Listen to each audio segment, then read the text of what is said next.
Okay, good morning to all. So today we will discuss about the one-dimensional transient problem.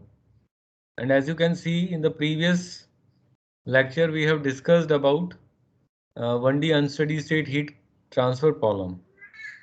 And I hope you can recall the following points which I have written on this slide, that we have identified the computational domain. So what was the domain for the study? So what was the domain we have selected for this study? Complete or half or what? Half. Okay. So you, very good. So you know why we have selected half of the domain. So you have to keep what are the boundary conditions available to us, and based on if there any possibility of geometrical and thermal similarity, you can do this. If there is no, if on both the surfaces you are having different boundary conditions, then you have to think of. In that case, you have to consider a full domain. Okay, but presently we are having a simple situation. One half of the domain we can take depending upon your uh, boundary conditions. Okay. So now we also have seen the governing equations. What are our governing equations? Okay. So I hope you can recall what governing equations we have considered. And at that moment, I also tell that how you can extend your 1D governing differential equation for two-dimensional and three-dimensional, because these two-dimensional and three-dimensional cases also we will consider in this course. Okay. And next is you have considered the initial and boundary conditions. Okay. Why initial conditions? Because if you can recall, it is an unsteady state heat transfer problem. So you are having both. Means you are having the space derivative as well as you are having the time derivatives. Okay. And after that we have discussed about the discretizations. And here I have shown you that you have space derivative. So for space derivative, the we are having a comfortable situation because we already solved the three major problems in the beginning in a very good detail. Means 1D, 2D and 3D steady state problems we have already considered. And the issue there in a boundary value problem, that we only have the space derivatives, and we have seen that in a lecture that for a 1D for a uniform grid size of 0.25, what would be the number of equations and how many number of equations in case of 1D, 2D and the 3D. And also by using your computer assignment, you also solved and submitted that how we can extend this 1D and 2D study for a very fine grid, or for a if you can do the grid independent study, then you can have the uh, equations, desired equations, which can give you the true results. Okay. Now here in this case we have discussed only the uh, discretization of the space derivatives, and the time derivative discretization we'll see today. And we will discuss three methods here, and you will see subsequently in the slides. And also we have identified what are the equations to be solved. You know? So we have identified that after discretization, you are having the ordinary differential equations. Okay. For instance, in this case, because the grid size is 0.25, and in this case, you already know that the ordinary differential equations are 4. Okay, so if you also can see or you can recall, so on the left surface, you are having the temperature known. So theta 0, or theta is your dimensionless temperature, and 0 is the value on the left surface, which is at I equals to 0. And for the next 3 points, I equals to 1, 2, 3, and fourth one is your boundary point. Okay. So for these points, for these interior points, and for this boundary point, you know the differential equation. Okay. And also you have noted down that we are having this time derivative. So these has to be simplified by using some methods available to us, and we also have to utilize the initial condition. So at everywhere in the space at time t equals to 0, this is tau. Tau is your dimensionless time at time t equals to 0 or tau equals to 0. So all the values are 1 from our initial conditions. So that makes this problem is a initial value problem, not as a boundary value problem, as we have already seen it. Okay, so these three methods we will discuss today, and now you will see how we can simplify our differential equations. Yeah, at the moment 4 differential equations, but you will see in the end a computer program also, or a computer assignment also, in which you have to do the means the simplification, or you have to solve this problem for a very fine mesh, or if you can do the grid independent study, you can do it. Okay, so Euler method we will discuss, Crank-Nicolson method we will discuss, and the pure implicit method we will discuss. Okay, now in Euler method, what is the thing we have to do? So the important thing in Euler method, or your Crank-Nicolson method, or your pure implicit method, the problem means you can do it. Let me show you the governing is okay. Ordinary differential equations. The issue is how you will discretize these derivatives. Means you are having 3 methods, and it means you are having 3 options. Okay. In one method, if you see in Euler method, you will see this derivative. I am talking about this derivative. Okay. So this derivative, okay, let me write here only. So this derivative is uh, discretized or simplified, or we have given a some relationship at a level p. Now you have to understand level p means the old level. Now you just try to see or keep in your mind, this is a old level means uh, at time, let's say at time t equals to 0, let's say I'm trying to write here old, you know, please read it as old. Not correctly written, but you just say this is a old level, old. Okay. So in one method you will see an Euler method, it is determined at level p, and what we have to do means at level p, that the time you just see that time is because tau is a dimensionless time and it is expressed as p. So at tau p time, and p here again it shows the old time level. Okay, where the values are known. Values are known in the beginning from your initial condition. Okay, so initial condition you can understand that is your initial level or old level, and what we have to do, we have to determine the value of temperature. For instance, at the old level, your value of uh, let me write correctly more. Value of theta actually is expressed as level p. Okay, and our job is to determine the value of theta p plus 1, which is at a time of tau p plus 1. Now you can see that p plus 1 I have written, that is a new level. A new level means at which we want to determine the values of the temperature. So this time level you have not seen in the steady state case because we don't need that there. But here you have to play in a time because the time derivative is given to you.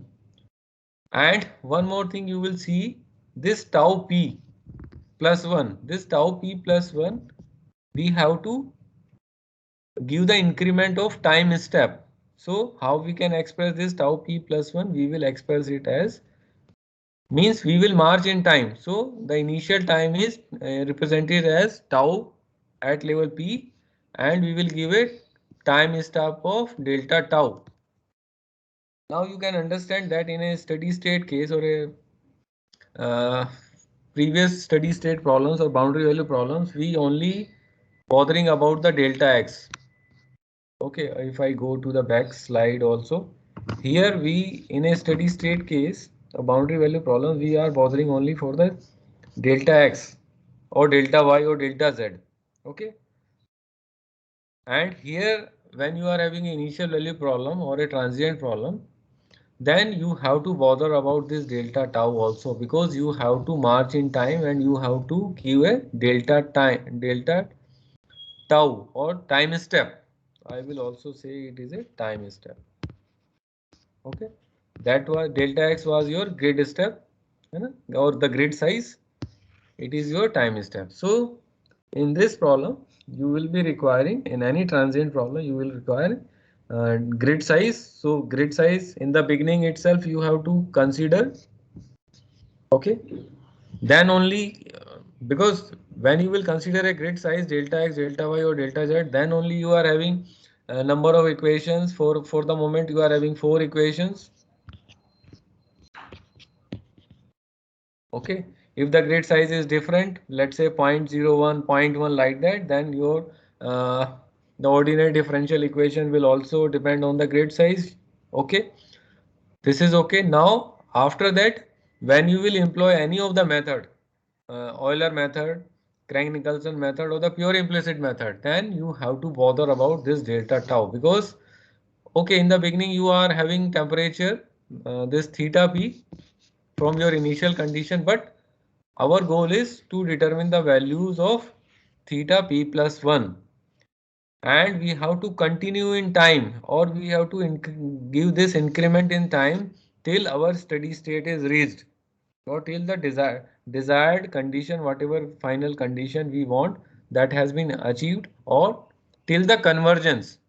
Okay, so this is all about in general about the 3 methods. Means whatever be the method, at which level this is given, that is very important. Means in Euler method, that is defined at p plus 1, and if you will see the Crank-Nicolson method, it is defined at the midway, p plus half. Okay, p plus half midway, and you will see this at the pure implicit method, it is defined as p plus 1. Okay, so these are the some or summary of the 3 methods, and now we'll see one by one each of the methods. Okay, so in Euler or explicit method, because actually explicit method, you will very well understand why this method is explicit method and why it is initially it is the best method for the beginners. So for this, actually, as I mentioned that at level P, which is the old level, I am repeating the same story because otherwise you may forget some of the points. So this is at this level, our time is tau p and our value is theta p. Okay, now this is old story. Now our goal is to determine the value at the future time. Future time for this explicit method or for any of the methods, we want the values at the next level. And next level means, or I will say it is a new level or the next level at which we want to calculate the temperature, that is theta p plus 1. We want theta p plus 1. And how it will come? And this tau p will come when one time step will complete, when we are at a level of p plus 1, or when we will give a increment of delta tau, or delta tau is your time step. When then only we have completed the one time step. Okay. And for this, as I said, we will be treating this derivative, which is you already seen in this these equations at level P. Yeah? So in Euler method,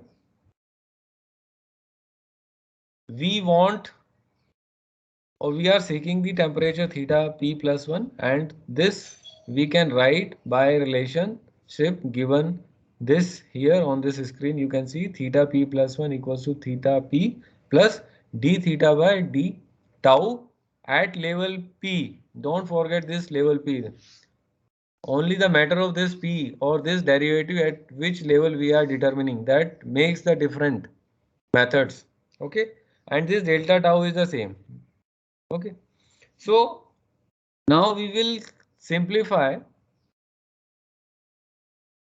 this, or we will employ this on our ordinary differential equations, whatever available to us, or the four uh, ordinary differential equations available to us. Okay, we will employ there. How we can employ means, let me clear the screen, and now you just see. So now what I will do, so I will write as per your relationship given. So these derivative, it means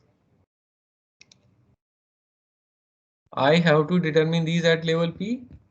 So everything else, whatever you can see, I'm not writing individually. Okay, I will write here, let's say. These will be represented at P. Okay. P. At the moment, I just have written this P, or the derivative is written at P.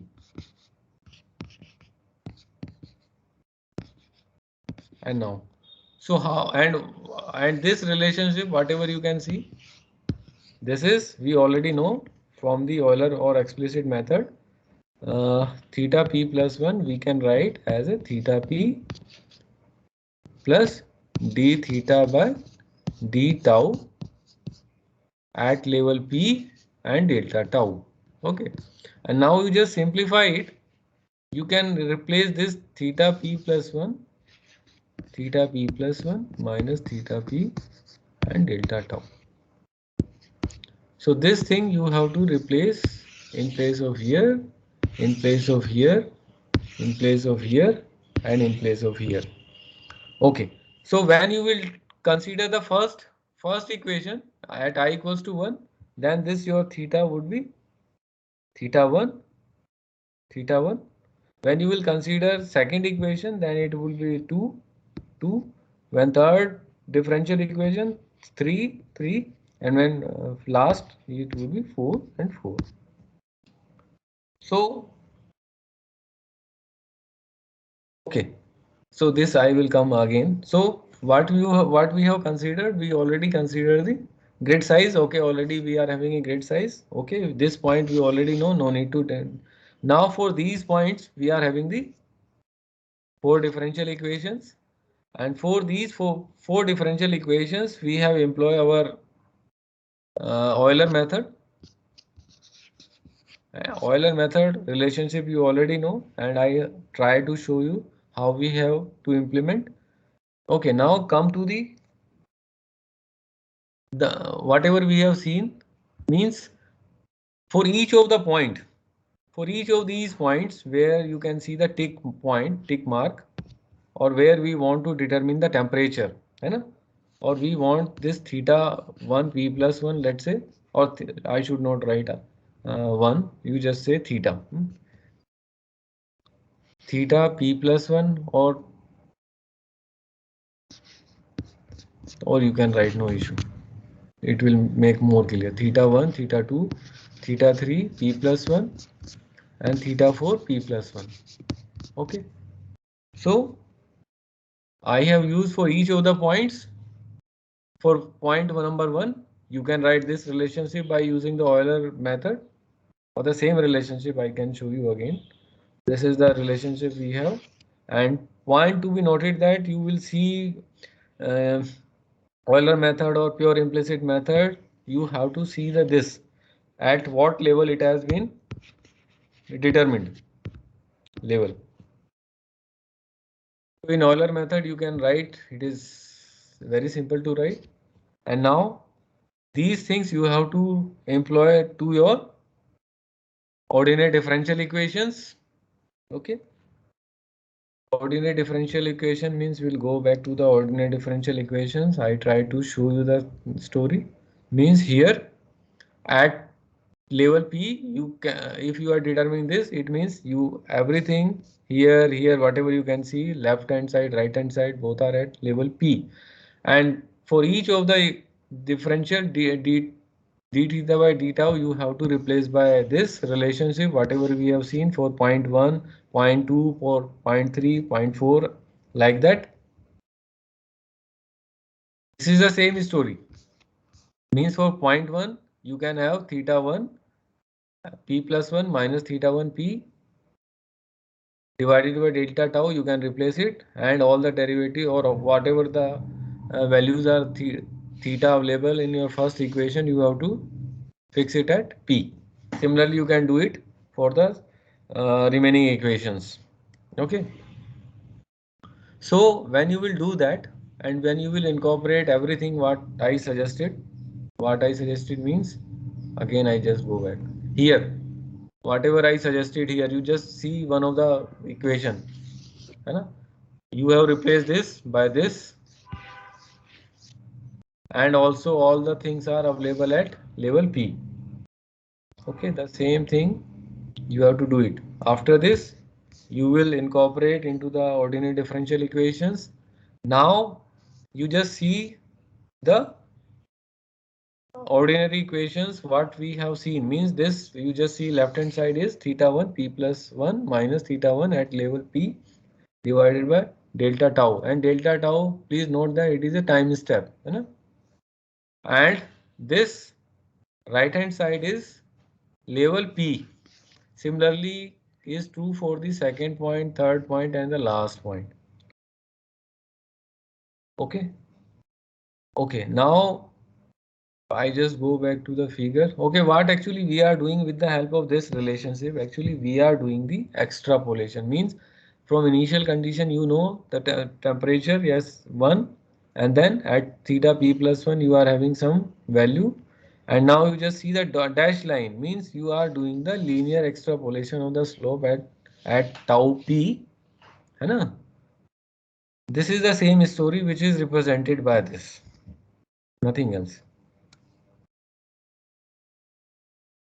Okay, now here we have arrived, means what we did, we have used the relationship given in the Euler method, and now we are at this situation. So what you can see here, if you just see carefully these 4 equations, you just see in each of the equations only one quantity or one temperature is at level P plus 1, P plus 1, P plus 1, and rest of the other temperature quantities are at level P, and level P is our known value. Known value means we know the temperature and we want the temperature at the new time level, that is a P plus 1. So further we will rearrange these equations. So whatever known we will write right hand side of the equality, and whatever is the unknown we will keep it as the left hand side of the equality. With this simplification for each of the equations, now you just see these are the simplification what I said, means whatever the unknowns you will keep left hand side, and whatever the known or known quantities are P level. P is our old level, means old level I know the values of your theta, all the theta I know, that is theta P. It could be theta 1, theta 2, theta 3, theta 4, whatever I know. Or if you just go to the here, so in the beginning we are having theta 1 P, theta 2 P, theta 3p, theta 4p, and now whatever are these at level tau p and at time level p or at time tau p. And now at time tau p plus 1, we want these values which are theta 1 p plus 1, theta 2 p plus 1, theta 3 p plus 1, theta 4 p plus 1. And this also how we will increment in the time. This is nothing but if we add in this, you just see the old time level, if you add this delta tau, that is your tau at p plus 1, or that is your new time level. So here for this you have to give this delta tau or time step. So in the beginning you can give, for the moment you can give, let's say 0.1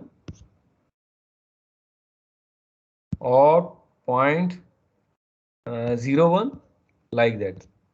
Or if I do the means the if I correctly speak about it, then you have to do the grid independence, or I should not say the grid independence, I should say the time independence study here. Yeah?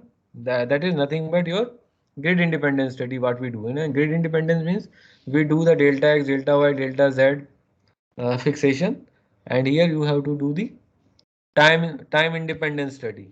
Means this delta t also you have to fix by carrying out your time dependent study. Means for various delta t you have to consider it, and you will see at what time level you are not having the change in the solution. And the whatever way we have learned for the grid independent study, the same are employed here, but it is for the time step or for the time.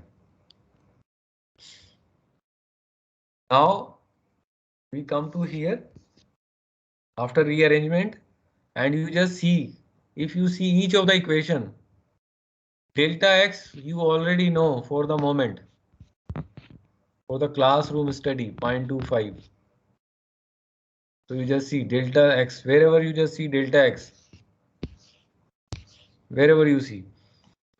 Now what you will be requiring delta tau. Already I have given some estimate of the delta tau. For instance, you can give 0.1, 0.01, and whatever I am writing, these are in a dimensionless way.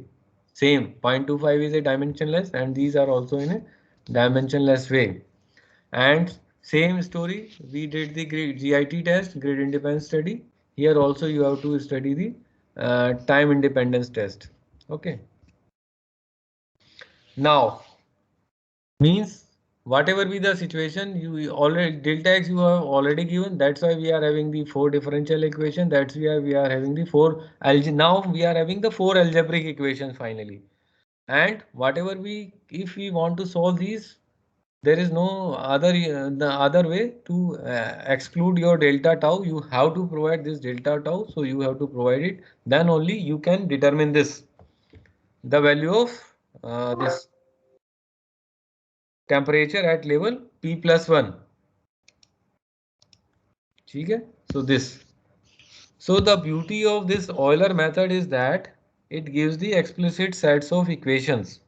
Explicit sets of equations means you just see, if I determine first one, means only one unknown is there in one equation. So everything or such equations you can say are the explicit equations. So that's why your Euler method is also said to be your explicit method. Okay. So now what we have to do means we have started with our theta p. Let's say I am talking about this time. Okay, I is expressed as I. I is our 1, 2, 3 and 4. Okay, if I want to generalize thing. So theta I p I have determined, or I have determined means I know. No, known value. I should write known value from the initial condition or from some intermediate values of the temperature. So now agenda is what we are doing these things. We have to determine theta I at level p plus 1. That is a new level or new temperature. So what you have to do now here, you just see, note down carefully. So theta p we know temperature. We have determined at temperature at level theta p plus 1. Now the story is yet not complete. Again you have to go here. Again you have to come here. Again you have to go here. Again you have to come here. And this cycle you have to repeat till your convergence is achieved or till your final state is achieved. Okay. So many iterations are involved. So this is the thing you have to do for each of the methods. You will see pure implicit method, Klein-Nicolson method, the explicit method. Now one thing actually left I just want to tell. So this we will see because whatever we are seeing in the form of a matrix form. So you will see in the next slide, I hope. So we have defined this delta tau by delta x square given by some constant value r. R is your delta tau by delta x square. Okay. So just to simplify further, and now we will also write it as in the form of matrix. So if we want to write in a matrix, it is very simple from the first equation. It is 1 minus 2r, r, and second equation r, here in bracket 1 minus 2r, then you are having r. Okay, now you just imagine that the element in bracket 1 minus 2 times r, 1 minus 2 times in r, 1 minus 2 times in r, 1 minus 2 times in r. If you just see in the form of a diagonal, and this is one more diagonal, and whatever left, this is one more diagonal. So in this form you will see that now you just see, you already said that r is your delta tau by delta x square. If I go back here, and we have simplified, okay, and I also suggested 1 minus 2r, you just see it as a diagonal or middle diagonal, and this is your sub diagonal, and this is the upper diagonal. So with this you just see, or you just, if you just write your own, then you will understand very clearly that now you just see the diagonal is your 1 minus 2r, and upper diagonal is you are having r elements, and sub diagonal you are having r and 2r. So you just see 2 factor is here, this 2 is there, and rest is your only r, except this. Note down this, and this 2r is because here we are having 2 times r. Okay, so now this is the final story. Final story means whatever I explained here means how we have to proceed in the cycle. So this p level is known. So this will give you because you can employ here TDMA and Gauss-Seidel, whatever you want, because it is a tridiagonal matrix.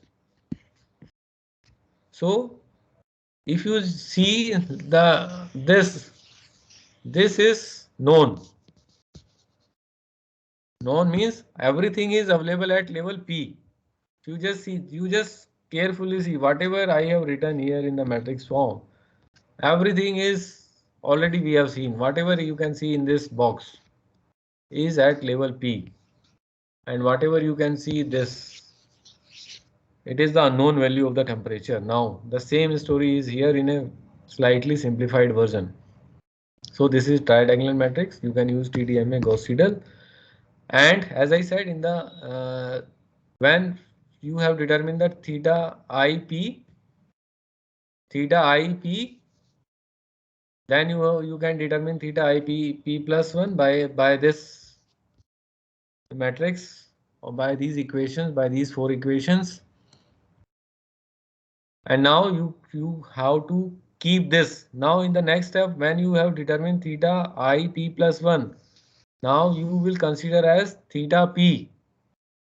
And now how you will proceed? Okay, you just understand it. When you have determined this, and you will be getting a column matrix slide, after simplification. So here it is at level P, and you already determined theta P plus 1, but the story is not completed. Now this theta P plus 1 will behave as theta IP. So this will come here. Again, you have multiply and you have simplify this explicit sets of equations, and you will determine theta IP plus 1. Again, this theta IP plus 1 will become theta IP1, and in this way you are having a cycle till your final state is achieved, or till your convergence is achieved. One more thing with this method, which is a serious problem with this method, is that although it is a very simple method, and I already recommended that those who are very new to this course, and they for them also I am telling, because some of you know about something, but if you don't know anything, you should start the solution of any transient equation by using the Euler method or the explicit method, because in the end we are getting the explicit sets of equations. Okay, because here in the left hand side you only unknown is the value you want to determine, but in the next methods, Krein-Nicolson or the pure implicit, you will not see this simplified situations, or you will not see the explicit equations. Okay, one drawback what I want to mention here is that you just see the diagonal. So diagonal is 1 minus 2r. So I suggested at some point of time that it should not be negative. So to avoid this, it should be greater than this 0, or you can see that r should be less than around 0.5. So why you have not uh, you have not the negative diagonal? The reason I have given at that moment also, that because of the stability issue, we cannot have the negative value, and that stability issue we will discuss separately. So here I am telling you that because of stability only we should not have the negative diagonal, and with this restriction 1 minus 2r should be greater than equals to 0. With this restriction, and you just imagine your r is your this, and here you just impose delta x.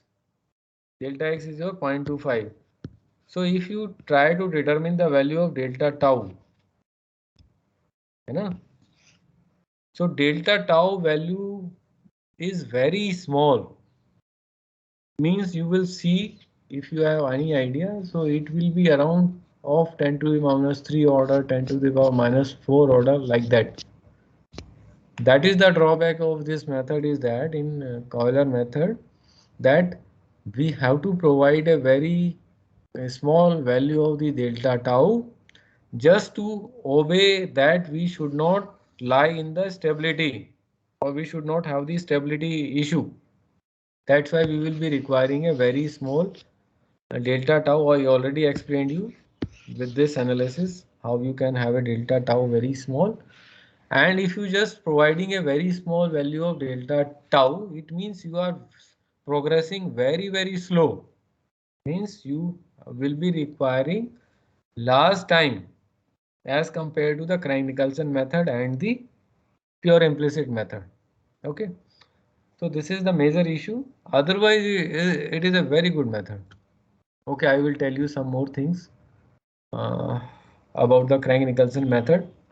As I said, so here what we do in Euler method, we already see that if you forget about this part, means this, if you forget about this part, so the story is same. So what Crank and Nicholson did, they did because it is considered that if we know the previous solution, okay, and we if we give the advantage to that, then it is considered to be a very good approach.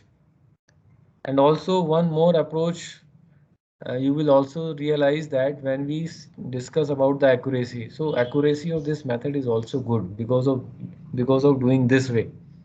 Okay, so that is why you will heard of that Crank-Nicolson method generally we use, है ना? So accuracy is better as compared to your Euler and the pure implicit method. So this accuracy also will study. So what Euler and Crank and Nicholson did, they have chosen the midway to express your time derivative. So midway is means if we write p half, or you just see if we give advantage or if you just write your mean. Here you just see if you just write the mean value of the derivative at the beginning and at the end. Beginning is your p and end is your p plus 1 and your midway is your p plus half. Okay, so they have uh, determined this derivative d theta or d tau at level p plus half. So if you follow me or if you just write the arithmetic mean, you just see this is a d theta by d tau at level p, and this is at a level of d theta d tau at p plus 1, and you just take the mean. You just can see here half. How we can determine two values? If you are having, you just take the mean of the two values, you are having the half. So this is the story, or this is the method given by the Crank-Nicolson method. And with this approach, actually, what slightly complications will arrive in the final equations, which are not visible as far as the Euler method is concerned. In Euler method, the derivative is determined at level only p. Now you just see we have to do the this means we have expressed equation number 1 or equation number 2 or equation number 3 or equation number 4 for this problem. We will write that equation at derivative at p, and we will write the equation number 1. For instance, if we are writing equation number 1, we will write for this, we will write for I'm sorry, so my pointer, I think not. So we will write for this first equation, and then I will take the mean, and then wherever you are having theta p plus derivative, you will replace by this. You just see. I hope you will realize here. Okay. Now what we did in your Euler method, you just forget about these two things. Rest story is same. So what we did here in Euler method, if you just see, we have employed the Euler method and we express your d theta by d tau by the same thing, or you will see in each of the methods the left hand side will be the same. So in Euler method we use that relationship. We can write for first equation theta 1 p plus 1 minus theta 1 p at delta tau, and we are having 1 by delta x square in bracket this one. But here, as I said, you have to take the arithmetic mean. So this derivative at level p and this derivative at level p plus 1, because of this d theta by d tau at p plus 1, you just write, I am writing here p plus 1, these extra terms you can see, and now you just see this value which is at level p and this value which is at level p plus 1. We have taken the arithmetic mean and we are having this. So this is the first equation by using the Crank-Nicolson method. Similarly, second and third equation you can also write. And now the next step is you just rearrange it. Rearrange it means now you can now realize. Kindly see the last equation, this one, because of the clarity purpose only. So here you are having a term which is at level p plus 1, and these two terms are also at level p plus 1.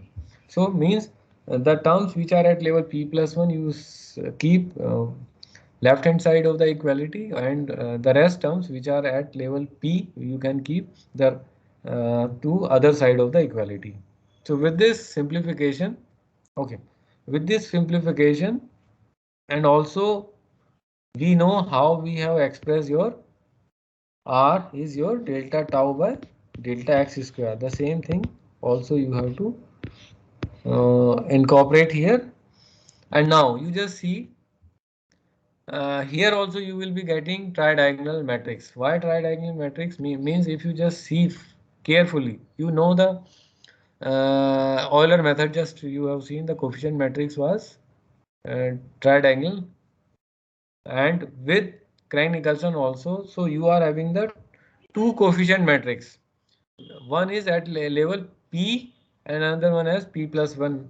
So now you just see at level P plus 1. Okay. So means in each of the equation, if you consider equation 1, equation 2 or equation 3, total number of terms in each of the equations are 6. 3 are at level P and 3 are at level P plus 1. So with this idea and by using this, you can simplify that one level. As I said, one level is at P. You just see it is a P level and it is at a P plus 1 level. Okay.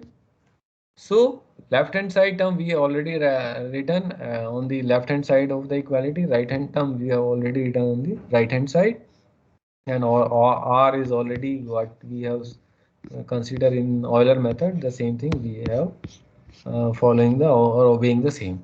Now here as far as the solution is concerned, let's say if you simplify this, it will give you a column matrix. Okay, because we can do it because it is already at level P. But now we cannot solve these equations left hand side coefficient matrix because all are at level P plus 1. So in Craig-Nicholson method, or you will also see in pure implicit method,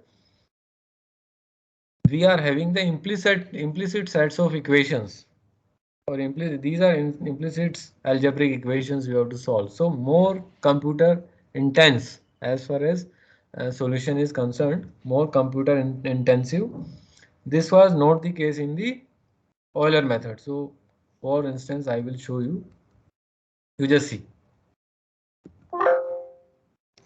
You just see simplicity in the Euler method. That's why I recommend it for the beginners. You just see left hand side. है ना? So here you are having the explicit equations, but here in your you are having implicit equation, and these are more computer intensive. So here also means you will determine this P plus 1, and now these thetas you will consider as P, and again you have to go into the cyclic way and till the final state or final convergence is achieved. Okay, one more issue I can discuss here because that also we have discussed about the Euler method is that here you just see, here the diagonal you just see. Okay, so here again also you have to maintain it 1 minus r greater than equals to 0. But with this expression you can accommodate large value of the time step. And r already you know what is your r is your delta tau by delta x square. Okay, and with this relation and with this incorporation of r, you can realize that large value of delta tau, or yes, delta tau we can accommodate here. So the condition is not as stringent as in the case of your explicit yes, explicit or Euler method. Okay, and one more advantage you will see that for the moment I am just mentioning that accuracy. Accuracy also you will see whatever the relationship we have mentioned here. This in the case of Craig-Nicholson or whatever we have seen in the explicit method, this only will tell you it is a finite difference, it is a backward difference, or it is a forward, backward, and central. Okay. So that also you can have the idea how you can determine the accuracy, but we will take it. So as far as time is concerned, the situation is not much severe as was in the case of a Euler method in the Crank-Nicolson. Now you just see the final pure implicit. It is again a simple method. Simplicity as far as writing equations, but not as far as the solution part. Solution part means here also you will see these type of implicit equations you will find in the end. So you just see the way what we have expressed your time temperature the same, but the difference is at p plus 1, not p. P was in the case of a explicit method. Okay, now it can be written for each of the uh, grid points available in the domain, and whatever you see, you just see here. Or if you just think of for the moment, these are at level p. At the moment, you just think of p. So this is nothing but the same as the explicit method. But in a pure implicit method, these we have to write at p plus 1 because your d theta by d tau is at level p plus 1. Okay, so we have did this for each of the equations. Now R you again consider as delta tau by delta x square, and now you have to rearrange. Now you just by just seeing these equations you can consider each of the equation. Only one value, one quantity is at level p plus 1 and rest are at level p. Level p is known level, and now you just can understand that uh, only the p level you just can see. So p level, if you can see this, these are p level. P level I am not circled. I am only circling the p plus 1 level. So what is, I am just drawing by the line, this line. These are at level p. So that's why you are having a column matrix at level p plus 1. And now you just see the left hand side. All are at p plus 1, and p plus 1 level is a new level. No value of the temperature is known, and only we can have to solve these implicit equations as was the case in the Crank-Nicolson method. And the restriction over time, whatever we have seen in the explicit method or your Crank-Nicolson method, is not here. Not here. So whatever value of delta tau means whatever large value or whatever you can take, you can consider here. So it is a very good method as far as if you are having any trouble with the reference to your time step.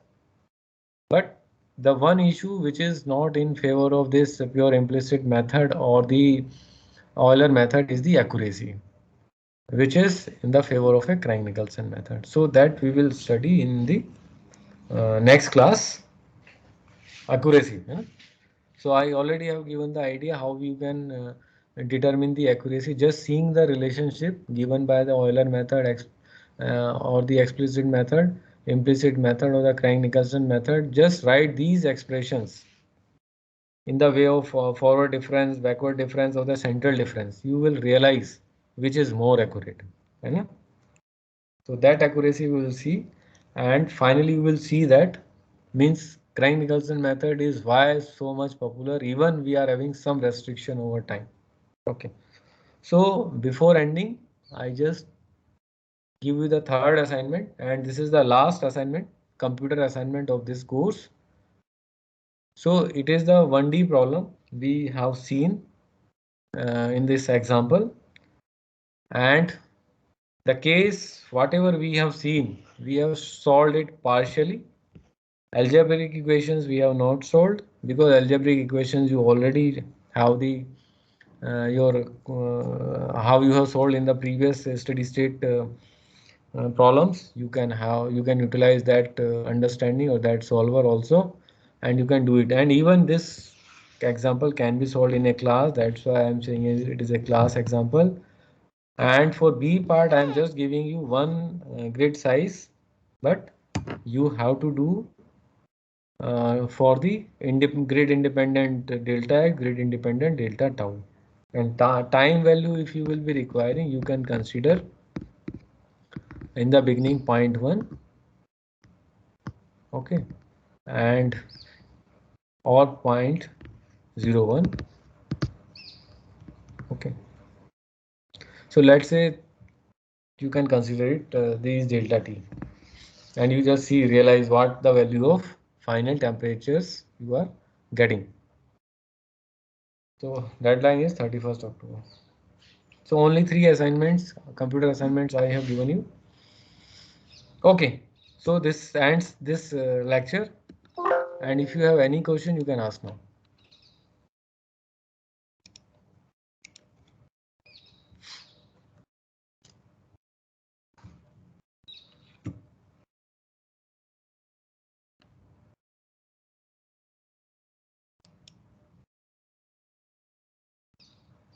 So I think if you have any question, you can ask on Monday or in the coming week.